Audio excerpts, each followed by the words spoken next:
And we are live. What's going on, folks? Welcome to another episode of the Run and Gun Podcast. I'm Jay Peeps. I'm JC. And tonight we got Miss Allison Posey joining us from up in Tallahassee. How you doing tonight, Allison? I'm doing good, guys. Thanks for having me again. I had a lot of fun last time I was on, so I can't wait to get round 2 going. Honestly, I'm excited too. I'm excited. This is my escape away from midterm exams for our doctorate program. So I'm excited for this. Yes, escape from real life for a minute. No, I'm coming after you tonight, Allison. I'm ready for you. I got you. I got all my notes ready. I'm ready to own you. Own you. Ooh. Oh my goodness. Ooh. Wow. You are no chippy, huh? All right.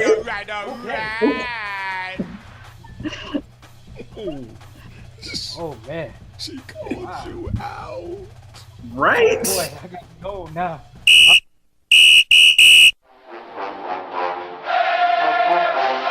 Hey, what's going on, guys? This is JP. This is the Bo. This is JC. This is Flash. This is Denny Hendricks. And you're listening to You're listening to the Run and Gun Podcast.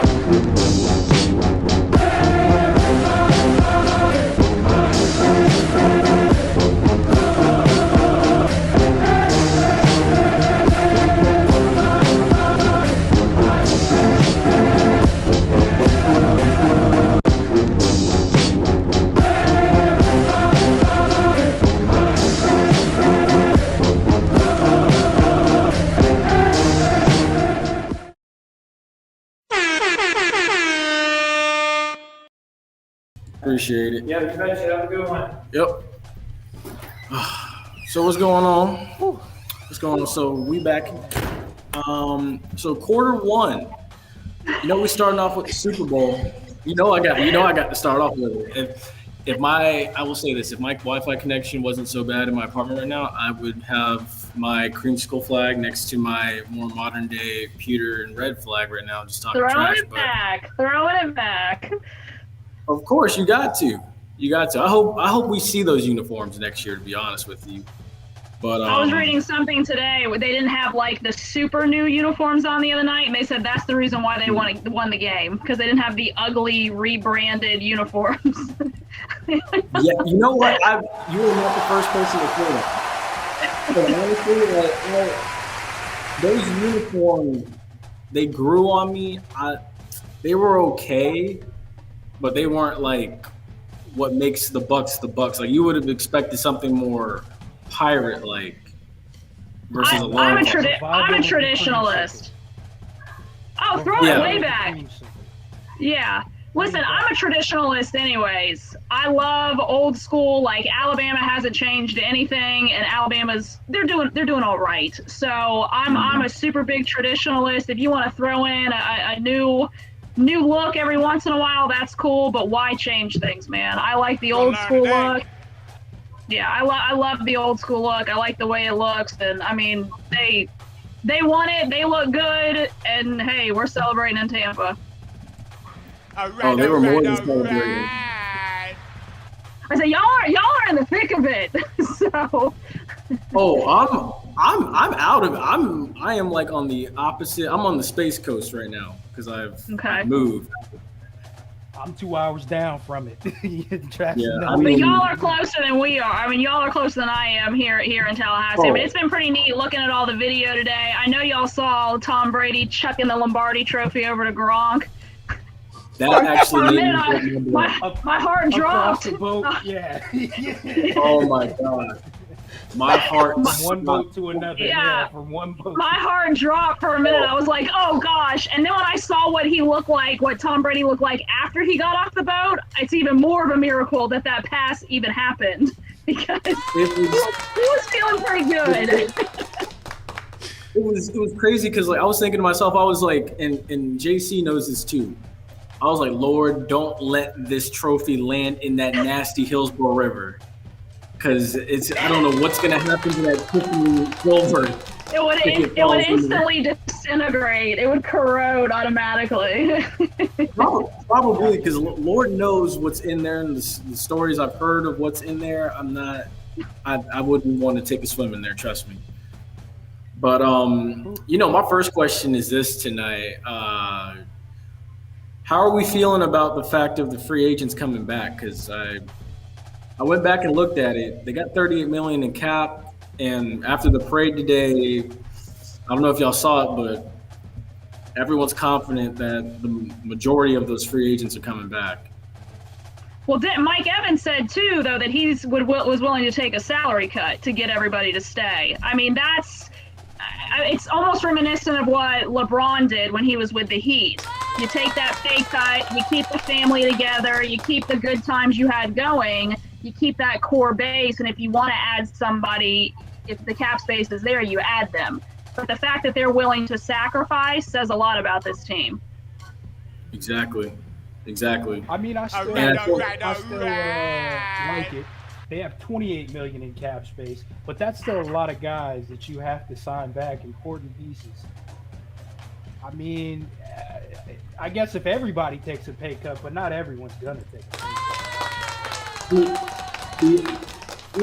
Because I feel like here's what's gonna happen is like the one thing that's gonna happen is I don't think Ndamukong Suh comes back because I think Ndamukong Suh was on a 1-year deal. The other thing I think is, Mike Evans is going to take his pay cut. That rumor of Levante David wanting to be the highest paid middle linebacker in the league, it turned out to be false. He even said that was true. Chris Godwin, you can franchise tag him and take care of that. Shaq Barrett already said he wants to be back. We'll see what happens there. I can see Gronk coming back, and I can see AB coming back.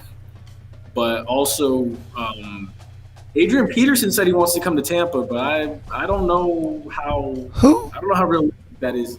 Yep, Adrian Peterson said The land of second chances. You know what's crazy? Tampa used to be a place where careers went to die, but now it's a land of second chances. Now it's where dying careers go to live. Yeah, honestly, yeah. Listen, LaShawn McCoy, back-to-back Super Bowl champion. And he didn't even play. I mean, this is the thing. Like, I feel like we're getting a little ahead of ourselves because you have to think about the future and you have to think about what's next. These guys literally just stepped off the boat. Half of them, all of them are still enjoying the Super Bowl win, if we're being honest here. Let a week go by, and then we can start talking about salary, who's staying, who's going to take a cut, who wants more. I think things will work themselves out because, again, I think people want money, especially NFL players, and rightfully so. They work hard, their bodies take a beating. Yep. But when you realize you got a good thing, I think your brain opens up a little bit, and you're like, you know what? If we could keep this group together, look what we could do next year too. Remember how good that felt celebrating that Super Bowl win? Let's do it again in a year. Yeah, I agree. And I think the factor of Tom Brady being in town, because they're even talking about restructuring Tom Brady's deal. Some told me he wasn't just going to be for 2 years. They're talking about restructuring him and making him be around longer. You know, he wants to play till he's 50. He's already 50. He's already 50. This is the thing, and I'll say this about Tom Brady. I'm a Saints fan, so it's in my heart. I can't root for the Bucs, and I can't root for Tom Brady because he knocked the Saints out of the playoffs this year. But I think he proved to a lot of people that said, "Oh, the Pats are only successful. Tom Brady is only successful because of Bill Belichick." I think Tom Brady proved a lot of people wrong with that, and I have to give credit where credit is due. He went down to Tampa. He showed people that he can win without Belichick, and I think the proof is in the pudding. Look what happened with the Patriots this year. Just saying. You're gonna learn today. It's true. It's true. JC's got something on his brain. What are you trying to say? I feel like he's been holding a lot in. You know, well, he's making fun of me because he's got his little headband on. So I know he's already got something to say because he put the headband on. So I'm waiting for it.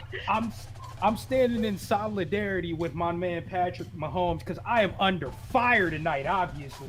But you know what?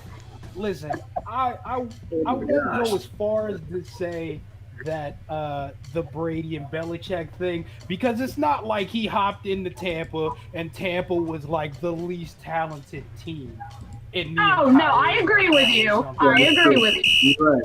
I mean, goodness, it's hard not to win with the team that the Bucks had. So it is. But you have to think too. You're also he was with the Patriots for a very long time, with a lot of the same guys for a very long time, and you build that connection. Yeah, he had a Gronk, but other than that, you have to build chemistry with a team. For a while, this Bucks team, they were 2 games over 500. What was it, week 14? They turned it on late, and they got it to click, and they got everything to move together. But I think that's a testament to his veteran leadership, knowing what he's doing and making things happen. And I will say, hold up, wait, who is it? Question. Answer. Could Jameis have won with this team? No. They wouldn't have won the Super Bowl.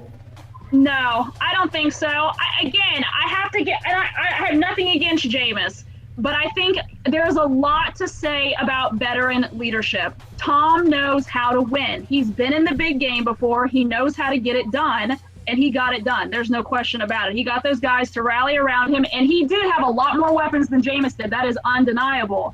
But he was able to go down there and take that leadership and turn it into something big. I agree. Because I mean, I can agree with that. It's what NFL Network was saying today before we transition here. You know, like you had the situation where a lot of guys like your reputation in the league speaks for itself. If you're constantly doing the right things like Tom Brady's doing, and it shows on Sunday, guys will follow and buy into that. And it's the same thing with a lot of things in life. If you're doing like what Jameis was doing, which his heart was in it, but mentally it was not there. It's hard for guys to buy into that. Look, I love. They'll be like, "Look, You're lucky I can't throw a challenge flag because I would challenge you on that one." But proceed. I agree. I will agree with you there, because this is the thing. You said people buying in. Jameis is a leader, and there is no denying that. Anybody that's ever played with him will tell you he's a leader. But it's a lot easier to believe in somebody when the wins are coming. And Tom Brady made the wins come. It's a lot easier to buy in. It's the truth. And this is coming from someone that was a huge Jameis supporter that will tell you, I felt Jameis should have stayed and been his backup. Absolutely. I agree. I love Jameis, and I wish him nothing but the best. And I am glad that he ended up with the Saints to learn under Drew Brees. He needed to be with a veteran quarterback to kind of get any quarterback, a lot of quarterbacks that have success at the NFL level kind of have a tutor for their first couple seasons to kind of get that, how to handle yourself, how to conduct yourself on game day, how to conduct yourself in the locker room, and being around a veteran quarterback, I think will benefit him in the future. Yep. But, you know, as we transition now to the NCAA, there's that line at the bottom of the screen. Gonzaga looks like the hottest team for the NCAA tournament. And also, you know who's right behind them as the other undefeated. It's Baylor. Oh, I thought you were going to say FAMU. No, although they had a very big win last night. They had 2 big wins, back-to-back big wins at home. It was the MEACs. They're doing double headers, so they beat Central Monday night and they beat Central last night. Nice. I thought I saw one of those on TV. ESPN2 was Monday night. FAMU was on ESPN2 Monday night. Okay. See, I want to watch these basketball games so bad, but given my circumstances with midterm week, it ain't happening. Yeah. School over everything right now. I'll tell you this about the NCAA. I don't know how I feel, because I'm in a situation where I cover Florida State for a living, you know, along with FAMU and everything, but I cover Florida State for a living, and Florida State is now on their second quarantine. They've missed a total of 6 games so far, and those are just the quarantine games they've missed. So it's really hard, especially this point in the year when you have a month left to go until things get real. It's very hard to get better when you're not playing, because you can practice all you want. There is nothing like game speed, conditioning in a game. Central the other night had a kid that was sick after the game because Central hadn't played in like 40 days when they played FAMU, and he was physically sick because there is nothing like game speed. So that's my concern with the NCAA tournament, and I know they're going to do it in a bubble type atmosphere, but I don't know how I feel about, oh, this team is the best, this team isn't the best, because as we know, things change daily. And some of these teams that are not playing right now, I'm really concerned about them as we kind of carry over into the NCAA tournament. I agree. Yeah. I think that might kind of lead to why, and I spoke with them about this Monday night, but I pointed out something interesting. That Drake was undefeated, but they were ranked 25th in the country. I think Florida State was, like 18th? I know the one from Toronto?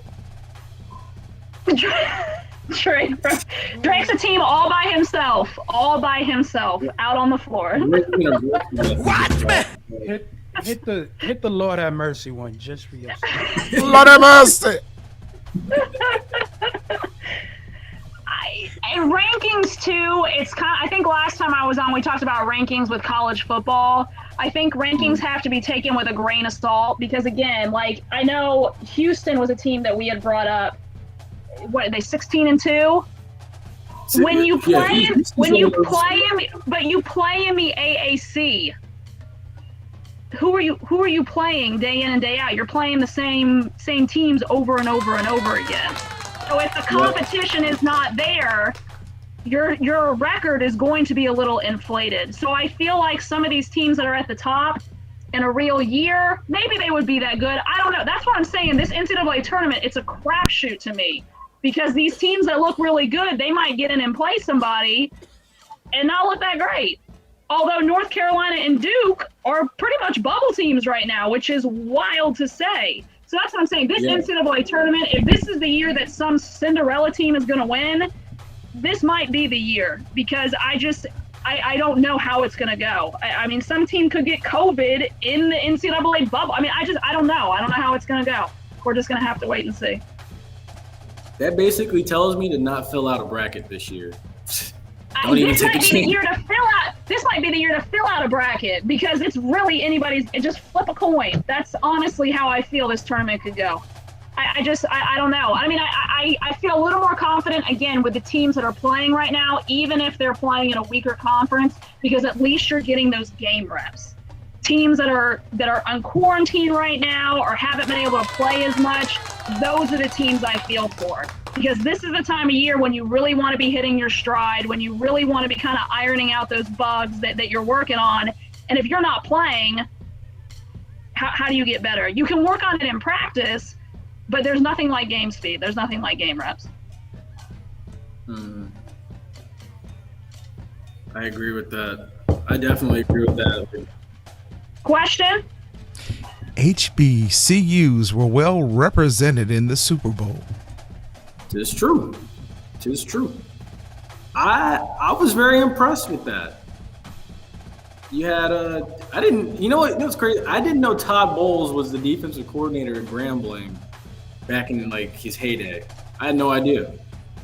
Yeah, I mean that's neat, and I know too. We had talked about the recruits, the 5-star recruits. I feel like that's at this point it's such an old. We all know stars mean nothing. So there was one 5-star recruit that played in the Super Bowl. Stars two.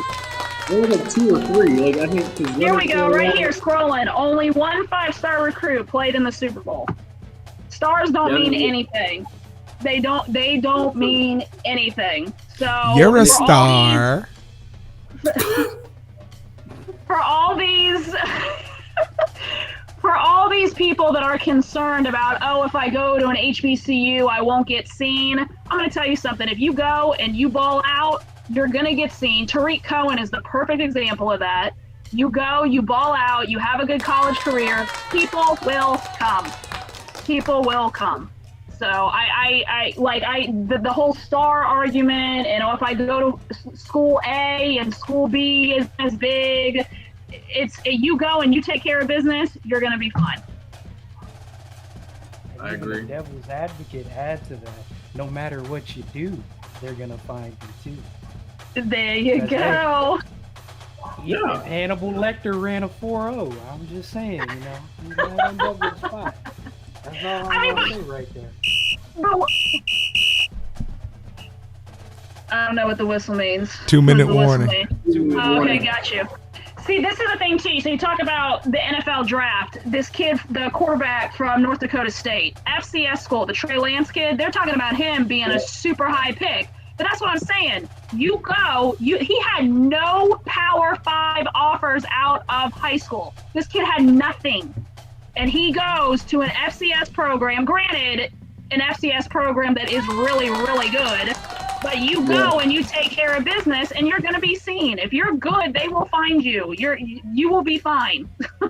And he's another example of a guy. Or how many people in the NFL, that go. I was talking about Drew Brees earlier. Drew Brees was not a highly touted draft pick. I mean, he just kind of went to Purdue and then went to the NFL, and now look at him.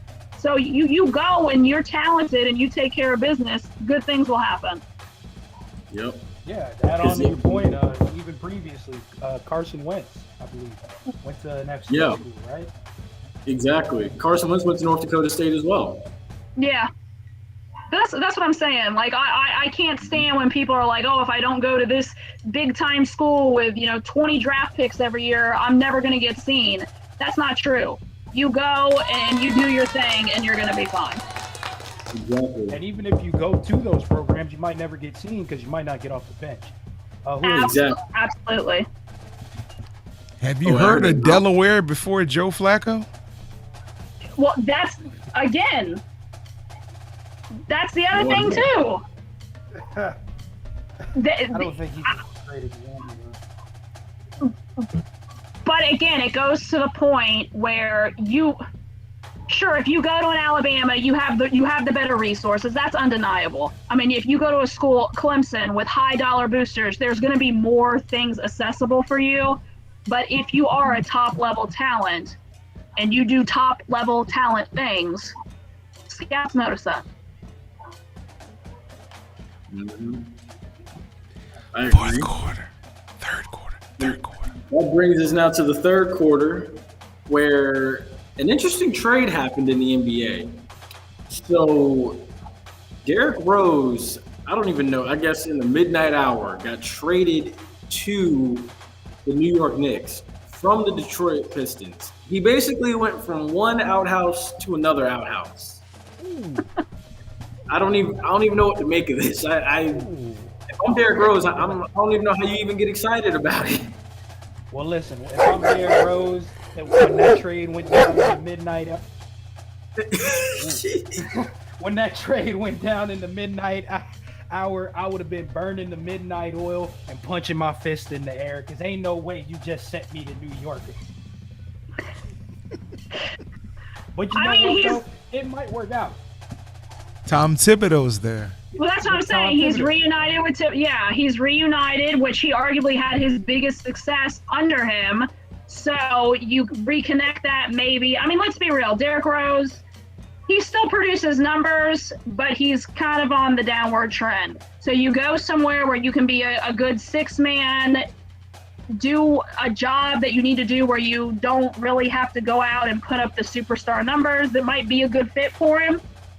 I guess a good outhouse, if we're using the one outhouse to another outhouse analogy, which is so mean, but it is what it is. Well, it came from a man in a headband. I'm waiting for his response. He's sitting here making fun of me, and I'm waiting for his response. And he's still quiet. It's like, wait, that wasn't even me. He's never this quiet. What did I do? Never this quiet. Oh my goodness. It's true. He really isn't. All I'm gonna say is, listen. Well, if you're gonna say it, speaking to the mic. Ooh. You're getting it from all corners today, my man. All corners. I'm telling you, I feel just like Patrick Mahomes, man. I'm all under fire. My offensive line ain't working. I'm running for my life here. I'm running for my life here. Wow. And, but listen, you can go ahead and be a good fit in New York with the Knicks, but that does not get you to your ultimate goal of trying to get a ring. Watch me! I do not care how great of a fit he is. They will not be out of that outhouse status for a while until something gives. You're gonna learn today. But here's the thing with the NBA, and I was having a conversation with somebody about this the other night. When you look at the NBA, there's very little parity. There's like 5 teams that you know are going to be contenders every year. Unless you're traded to one of those teams or you play for one of those teams, you theoretically don't really have a shot to win. The NBA is there's not a whole lot of parity in the league. So unless you end up on one of those teams, if you're a superstar, you can kind of pick where you want to go. You can say, okay, the Lakers, they're good. Let's go to the Lakers. But if you're a guy not really on that superstar level, you better hope you end up on that team, because there's not a whole lot of competition, I guess is the word I'm looking for. There's really only five contenders every year. Rank them. Yeah, you got a point. She's got a point. And honestly, too, one of those competitors, surprisingly, right now, is the Utah Jazz.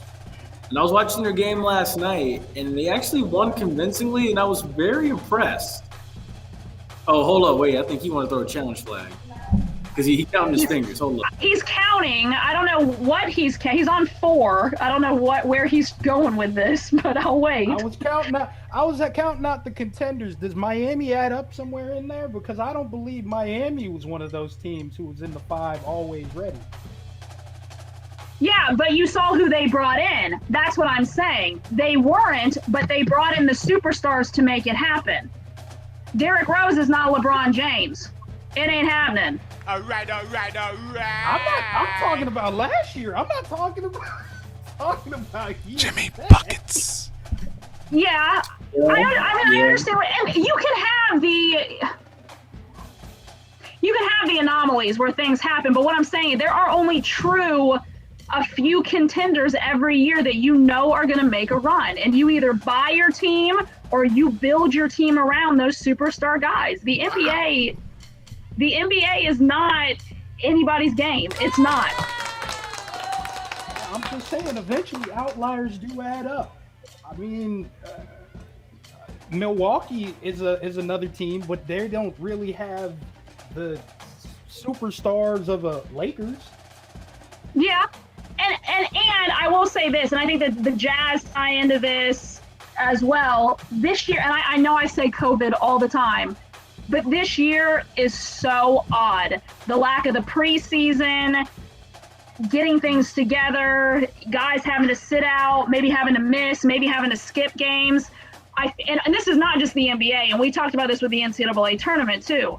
This is a year that I feel that anything can happen, because of kind of those outlying factors that you don't know. Now, granted, if you have a team with superstars and those superstars stay healthy, you're always going to be that one step ahead. But with this world we're living in now, a guy could test positive, a superstar could test positive, and he could be out for 2 weeks. And you better hope that you have the backup around him that you can continue to play. I agree with that. His face. He's plotting. He's plotting. I know. He's waiting. I know. I'm waiting too. Let's go. You better not mess with Allison. You know why? I got soul, and I'm super bad. I remember when you used to play that for me. But you know what? Used to. It's cool. He's just mad he can't. He's just mad he can't pull off the headband look like I can. We're all good here. We're all good. And I'm super bad. We're all good. Watch, JC gonna run up to like the nearest Dick's Sporting Goods or a sporting goods store somewhere and just buy a whole bunch of Nike headbands and just start wearing them every week. No, just do what you did in high school, JC. When your underwear gets old, just cut them and use the band around your underwear for a headband. Oh. Wait, that's what y'all was doing in high school? I've seen it with the sleeve shirt. Oh, Yeah, I had the sleeve of the You cut the shirt. sleeve. Yeah, I had the sleeve of the shirt. I never knew about that. Hold on, I never now knew you about the expose underwear yourself ban now. either. Hold on. Well, You done exposed yourself now. What was y'all doing in high school? I Y'all cutting up said your- what you used to do in high school. Listen, that idea had to He come did from say that. somewhere. You did. All right. I think that's a conversation for off air. But one fun thing last minute is so the 76ers actually have the best record in the East. I don't know if y'all would classify them as an outlier, but how y'all feeling about, the 76ers chances of coming out of the East this year? Because I feel like the East is going to be anybody. Of those top 5 teams, I feel like the 76ers in the East it's anybody's race. How y'all feel? JC's got something to say. I'm waiting. Go ahead and say She it. knows I'm waiting on her. Go ahead. No, I'm waiting on you. I'm waiting on you. I've been first all night long. I've been saying stuff. It is your turn, my friend. Well, listen, I just want to say that the 76ers, regardless of the record that they have, we've all seen their track record that they always seem to fall apart at the most inopportune times, and I think we're still just waiting on that. Yeah, I mean, you're not wrong. I agree with you. Oh. They have there's no clutch gene. There's no clutch gene. The clutch gene is lacking. So we're cool right now. I got you. Is this happiness in my heart? Wow. It Yes, only took it 3 is. quarters. Wow. It is.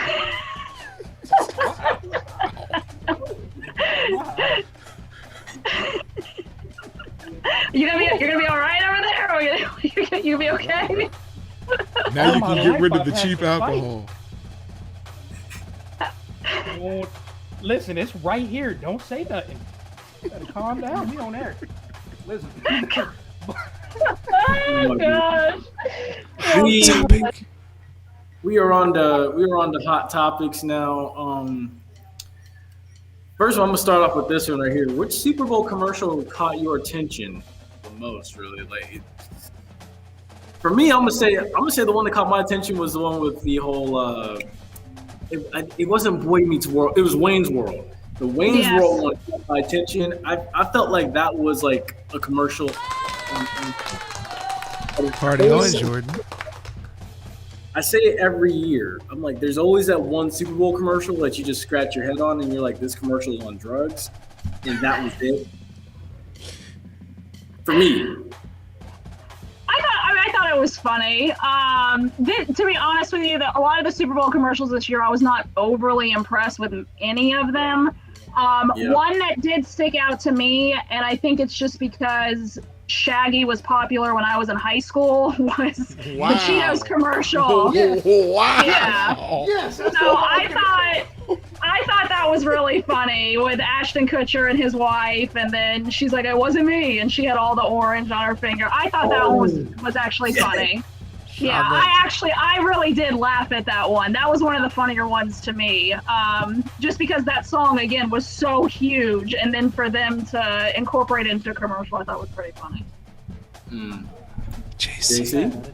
I should have just jumped her because that was mine. But what was another good one? There weren't many.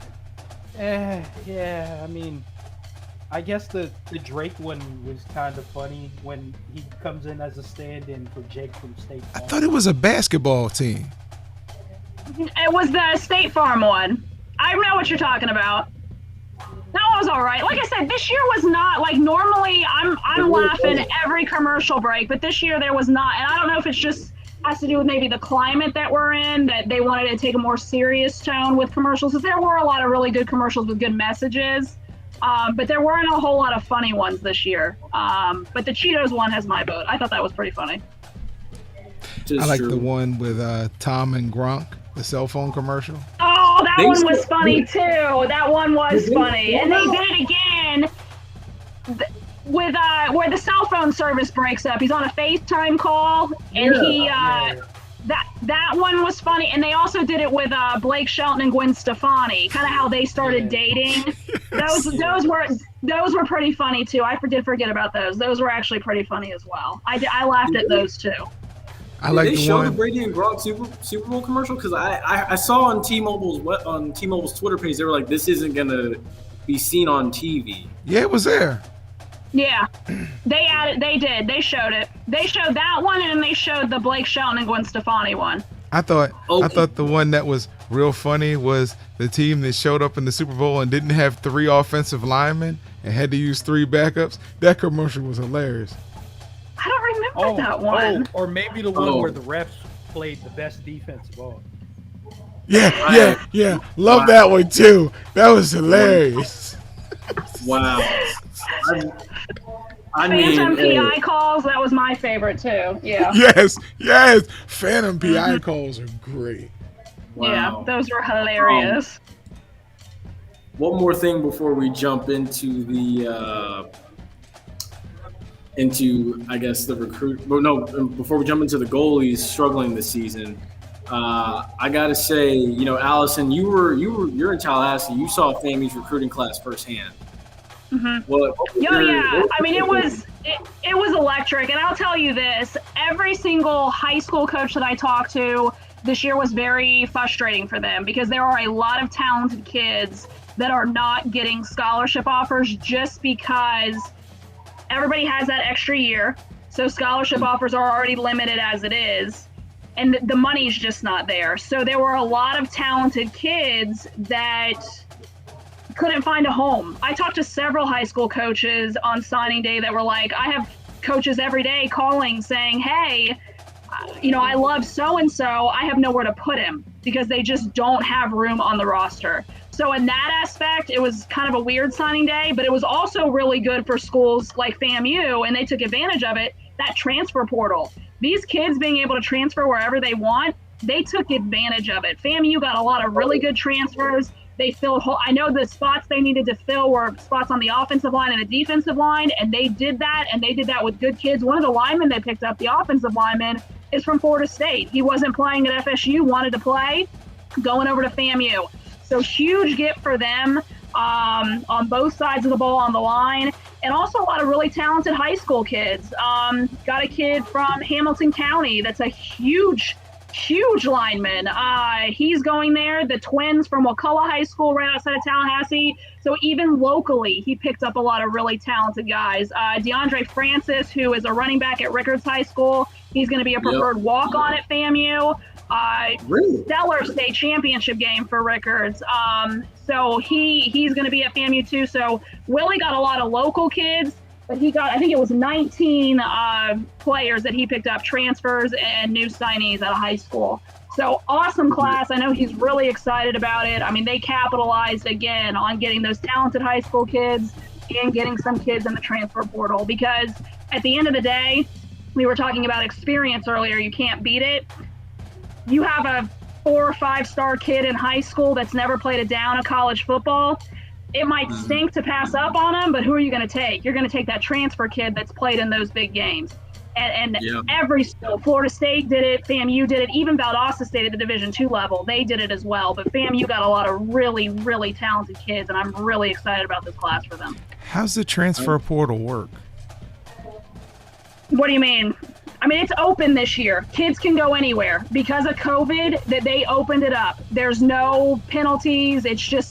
It's open season. That's why a lot of the high school kids are having a hard time finding somewhere to go, is because the transfer portal is so wide open that, like, I'll use Florida State for an example, because they filled, they got 9 guys from the transfer portal. So that's 9 high school kids that aren't getting scholarships from Florida State that would have normally. They instead went with those transfers. So that's why a lot of talented high school kids are not having anywhere to go. And it stinks. It's really sad for them, because rosters are already tight because everybody has that extra year of eligibility because of COVID. But because the transfer portal is open, those colleges are taking full advantage of it. So it's kind of a double-edged sword. It's a good thing, but it's also a really kind of crappy thing for these high school kids that might be overlooked. That's one thing I do credit Willie Simmons with. It's growing up and going to those games. You look at the program, half that roster was always from either North Florida or from South Florida, and for a while, I guess you could say FAMU had lost those areas, and now they're slowly. They got them back. Yeah, they're winning back. So I'm just like, look, as long as you can secure Dade, Broward, and then up there in Leon County and the surrounding counties, and even also to come. I can't say come here because I'm in Volusia County, but if you go and secure pieces of Hillsborough County and Pinellas and Polk like they did, that's fantastic. You got 3 powerful parts of the state right there that you just got guys out of. So absolutely, a huge bonus. And FAMU too. I mean, just given there's so much hype around this season. Again, I know we talked about it before, but the move to the SWAC, coming off the year that they had, not getting the chance to play this fall when they really wanted to. The hype is very big, and especially with, there were those rumors about Willie possibly going to South Carolina to be the running backs coach, and he said, nah, no way, like I'm staying here, I want to be here. So that kind of reaffirms that he is in this for the long haul. He is going to get this program, back on top, and winning huge games is a huge priority for him. I know that they want to put a lot of money into the program, so I'm really excited about the future of FAMU. Question. Do you think Deion Sanders coming to Jackson State has helped the other HBCUs? I do. And if anything, I think it's put more attention on HBCU football because you have those big time coaches and guys that want to stay coaching at the HBCU level when they could get a Division I, like another job at the FBS level. I think that says a lot, and it only give positive attention to HBCUs across the country. So yeah, without a doubt, 100%. I just want to say it's really good to see the electricity stemming from FAMU, because we had AD Gaucher over here doing an interview, and he was electric. He was, talking.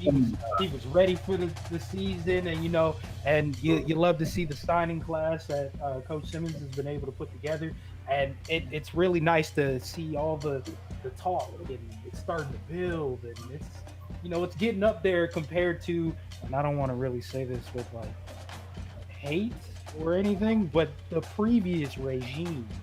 So we'll just put it like that. So it's very interesting to see, and it's a really wonderful thing. Well, it's amazing the turnaround too. When I got to Tallahassee in June of 2015. So we're talking about FAMU was on probation. They had 1-win seasons. It's completely turned around. I mean, they were Black College Football National Champions, and we're talking about in a 5-year span.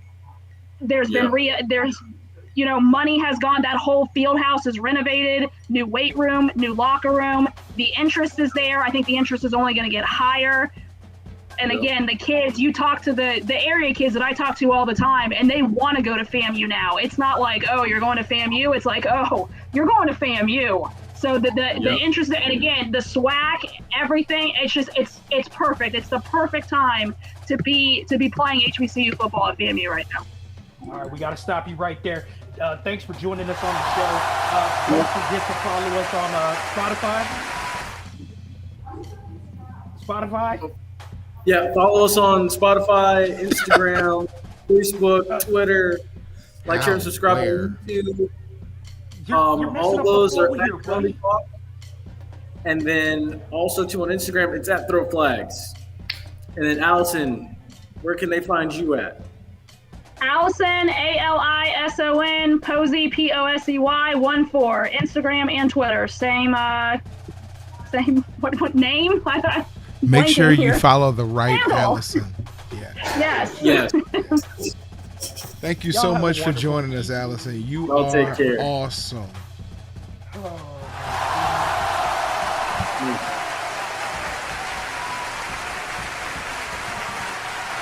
I'll have a good one, America.